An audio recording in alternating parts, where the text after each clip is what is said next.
नमस्कार दोस्तों, स्वागत है हमारे YouTube चैनल पर। आज मैं आपको सुनाऊंगी एक नई कहानी शुरू करते हैं। आज दिन भर दुकान पर दीप्ति का मन उचाट सा रहा। दिमाग में उथल पुथल मची रही। सुबह घर से निकलते समय ही माँ जी यानी दीप्ति की सास ने धीमे स्वर में कह दिया था, बेटी शाम को जल्दी घर आ जाना। और उनके जल्दी घर आ जाने का अर्थ वह भली भांति समझती थी, इसीलिए अनमनी सी रही वह पूरे दिन। बगल वाली बेला ने भी उसे 2-3 बार टोका, क्या बात है दीप्ति, आज इतनी उदास क्यों लग रही हो। दीप्ति मुस्कुरा दी। 5 बजे बेला और सामने वाली प्रज्ञा को दुकान का ख्याल रखने का कहकर वह घर चली गई। जाते ही अंकुर उसके पैरों से लिपट गया। माँ जी ने उसे चाय दी और तैयार होने को कहा। चाय पीकर दीप्ति ने हाथ मुंह धोया और कपड़े बदल तैयार हो गई। माँ जी ने जबरदस्ती उसके गले में चेन पहना दी और माथे पर बिंदी लगा दी। नियत समय पर विनय और उसके माता पिता दीप्ति को देखने आ गए। दीप्ति को तो वे लोग फोटो देखकर ही पसंद कर चुके थे।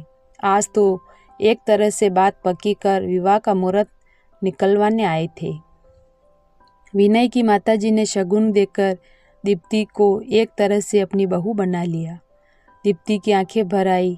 ठीक इसी तरह एक दिन माँ जी ने शगुन देकर दीपक के लिए उसे स्वीकारा था। तब मन में कितनी उमंगें थी, नए जीवन में प्रवेश की खुशी थी, नए परिवार के साथ बनने की प्रसन्नता थी, और आज वही सब दोहराया जा रहा है। लेकिन मन में कोई खुशी व उत्साह नहीं है, उल्टे दुखी और बुझा बुझा सा मन है। रात में अंकुर ने दीप्ति के गले में बाहें डालकर बड़े लाड से पूछा, मम्मी वो अंकल और दादा दादी कौन थे। वो तुम्हें दादाजी के दोस्त और उनके परिवार का बेटा। दीप्ति ने उसके सिर पर प्यार से हाथ फेर कर कहा। अंकुर उससे चिपक कर जल्दी ही सो गया, पर दीप्ति को देर रात तक नींद नहीं आई। 6 साल पहले ही तो दीपक से विवाह हुआ था दीप्ति का। प्यार करने वाला पति, दिन भर स्नेह बरसाने वाला सास ससुर पाकर दीप्ति को मानो दोनों जहां की खुशियां मिल गई थी। बचपन में ही दीप्ति के माता पिता की मृत्यु हो गई थी। वह मामा मामी के यहाँ पली बड़ी। उन्होंने उसे बहुत से अच्छे से रखा। फिर भी दीप्ति का मन किसी को माँ पिताजी कहने को तरसता रहता। शादी के बाद दीपक के माता पिता ने उसे भरपूर प्यार दिया। दीपक उनका इकलौता बेटा था। दीप्ति के रूप में उन्हें बेटी भी मिल गई। साल भर के अंदर ही अंकुर का जन्म हुआ। दीप्ति और दीपक के प्यार का अंकुर। दीपक बेटी चाहता था, फिर भी वह बेटे के जन्म पर खुश था। उसी ने बहुत लाड से उसका नाम अंकुर रखा। अपने नए परिवार में दीप्ति बहुत संतुष्ट और प्रसन्न थी। उसके प्यार व अंकुर के लालन पालन में वह अपने बचपन के अभावों व माता पिता की असमय मृत्यु के हादसे को भूल गई थी। अब जीवन में दीप्ति को कोई शिकायत नहीं थी। हर तरह से सुख समृद्धि और संतुष्ट थी वह। लेकिन क्रूर होने को दीप्ति का यह सुख रास नहीं आया। मामूली से बुखार में एक दवाई के रिएक्शन से दीपक की हालत ऐसी बिगड़ी कि मात्र 3 दिनों में ही वह चल बसा। दीप्ति का मस्तिष्क शून्य हो गया। 4 दिन पहले का हंसता खिलखिलाता दीपक यूं अचानक ही चला गया कि आज दुनिया में कहीं उसका नामो निशान तक बाकी न रहा। दीप्ति की दुनिया उजड़ गई। नन्हे अंकुर का रोना भी उसको सुनाई नहीं देता था। मात्र 2.5 साल का ही तो था वह, और उसके सिर से पिता का साया उठ गया। दीपक के माता पिता ने अपने दिल पर पत्थर रखकर इस हादसे को बर्दाश्त किया और अंकुर व दीप्ति को संभालने में अपना गम भुलाने लगे। महीनों बाद दीप्ति थोड़ी संभली और अंकुर की देखभाल में अपना समय काटने लगी। उनके घर के पास ही एक छोटा बाजार था, जहां ऊपर वाली मंजिल पर महिला मार्केट था। वहां बहुत सारी गृहिणियां अपना व्यवसाय चलाती थी। कोई ब्यूटी पार्लर, कोई सिलाई पेंटिंग क्लास। घरेलू काम से निवृत्त होकर औरतें अपनी अपनी दुकानों पर आ जाती। सब सहेलियां बैठी रहती, आपस में दुख सुख बांट लेती और कुछ रचनात्मक काम में भी हो जाता। दीप्ति के ससुर ने भी उसे वहाँ एक दुकान दिलवा दी। दीप्ति नियम से अंकुर को स्कूल भेजकर दुकान पर आ जाती। दिन भर ग्राहकों में और आसपास की औरतों में बातों में दीप्ति का वक्त बीत जाता। बेला और प्रज्ञा से उसकी अच्छी घनिष्ठता हो गई। अब वह फिर से सामान्य होने लगी थी, लेकिन माँ और पिताजी को उसके भविष्य की चिंता सताने लगी थी। वे उसके पुनर्विवाह के लिए लड़का ढूंढने लगे। उनकी चिंता भी स्वाभाविक ही थी, क्योंकि वह मात्र 26 साल की ही तो थी। पहाड़ सी जिंदगी वह अकेले कैसे काटेगी। दीप्ति दोबारा विवाह करने के लिए बिल्कुल तैयार न थी, पर सास ससुर के तर्कों और याचना के आगे उसे झुकना पड़ा। 2-4 जगह खोज खबर के बाद उन्हें विनय और उसके परिवार बहुत अच्छा लगा। सारी बातें तय हो गई, विवाह की तिथि पक्की हो गई। तब एक दिन माँ ने बताया, विनय अंकुर को अपनाने को तैयार नहीं है। दीप्ति पर तो मानो वज्रपात ही हो गया। उस मासूम से तो पिता का प्यार भी छीन ही लिया किस्मत ने, अब माँ भी छीन जाएगी। माँ, मैं यह विवाह नहीं करूँगी। मैं अंकुर से अलग नहीं रह सकती। विनय से कहिए, अगर मुझसे विवाह करना है तो मेरे अंकुर को भी अपनाना पड़ेगा, वरना इस रिश्ते से मुझे कोई दिलचस्पी नहीं है। दीप्ति ने साफ सपाट शब्दों में कह दिया।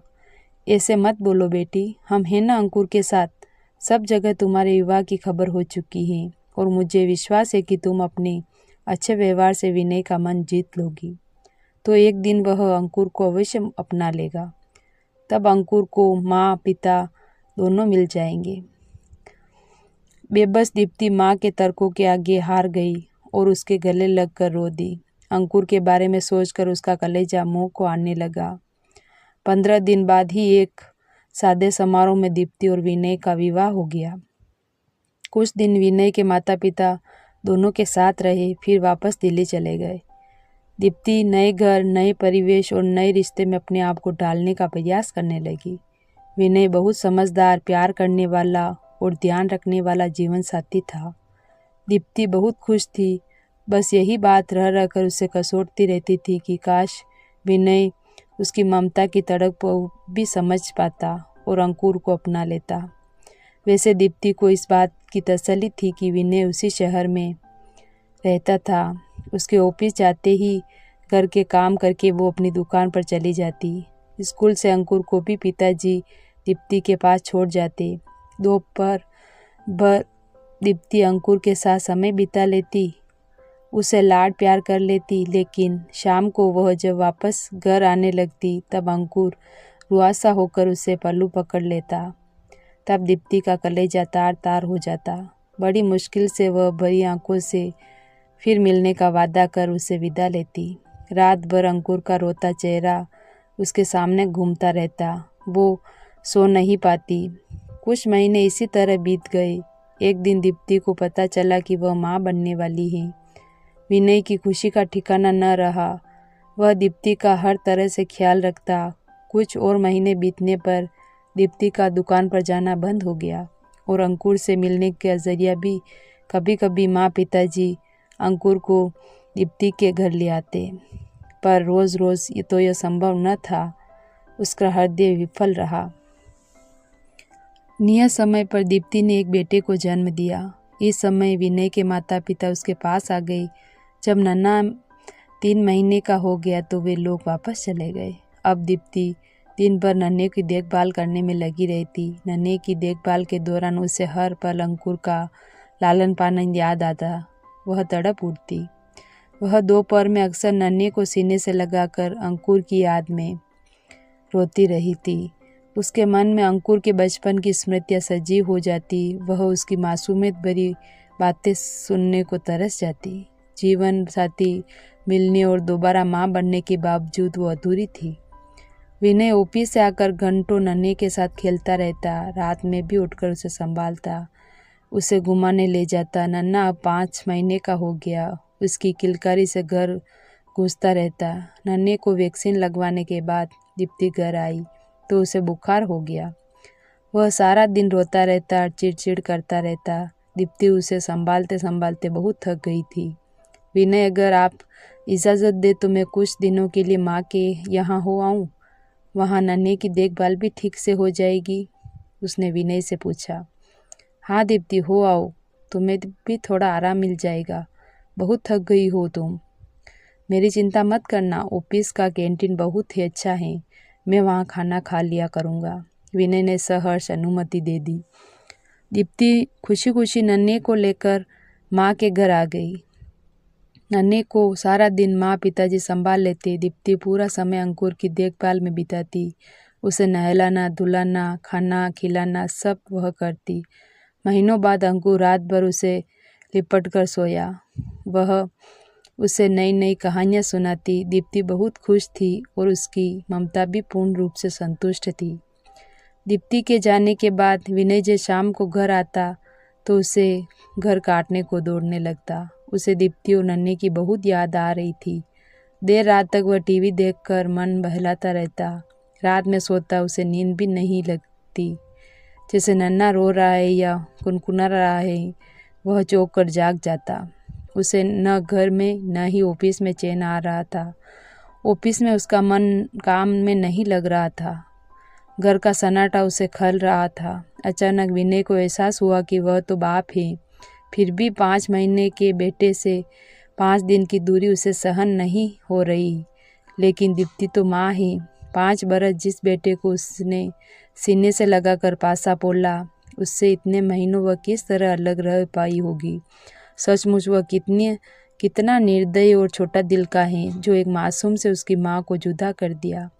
यदि दीप्ति नन्हे को लेकर हमेशा के लिए चली गई तो कैसे जी पाएगा वह अपने जान से प्यारे बेटे के बिना।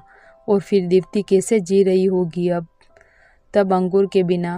कितना दर्द सहा होगा उसने। विनय की आंखें भर आई। वह दीप्ति को अपना मान सकता है तो उससे उत्पन्न अंश को अपना क्यों नहीं मान सकता। कैसे वह इतना छोटे मन का स्वार्थी हो गया। उसे पश्चाताप होने लगा। अगले ही दिन विनय दीप्ति के घर जा पहुंचा। नन्हे को गोद में लिए दीप्ति अंकुर को मान मनुआर करके खाना खिला रही थी। उसके चेहरे पर ममत्व की अलग ही चमक झिलमिला रही थी। विनय ने उसे इतना प्रसन्न कभी नहीं देखा था। वह मुग्ध होकर दीप्ति को देखता रह गया। आज तक उसने एक माँ से यह गौरवमयी आंतरिक प्रसन्नता छीन रखी थी। वह ग्लानि से भर उठा। विनय पर नजर पड़ते ही दीप्ति का चेहरा बुझ सा गया और अंकुर ने भी सहम कर उसका आंचल पकड़ लिया। विनय ने मुस्कुराकर अंकुर के सिर पर हाथ फेरा तो वह दीप्ति से सटक कर खड़ा हो गया। तुम्हारे बिना घर का माहौल बहुत सुना सुना लग रहा है।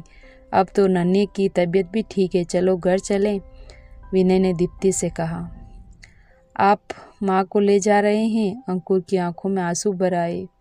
केवल माँ को ही नहीं बेटा, आपको भी घर ले जाने आया हूँ। अब आपसे भी माँ आपके साथ ही रहेगी, विनय ने प्यार से कहा। सच अंकल? अंकुर प्रसन्न हो गया। अंकल नहीं, पापा बोलो बेटा, मैं तुम्हारा पापा हूँ, विनय ने उसे गोद में उठाकर प्यार से कहा। दीप्ति आश्चर्य से विनय की ओर देख रही थी।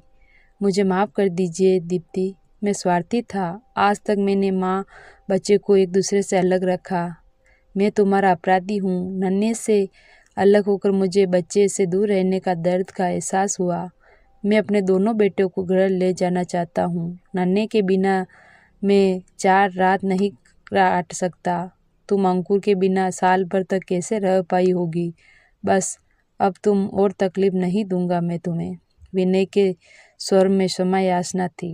दीप्ति इस अप्रत्याशित खुशी को पाकर रो ही पड़ी।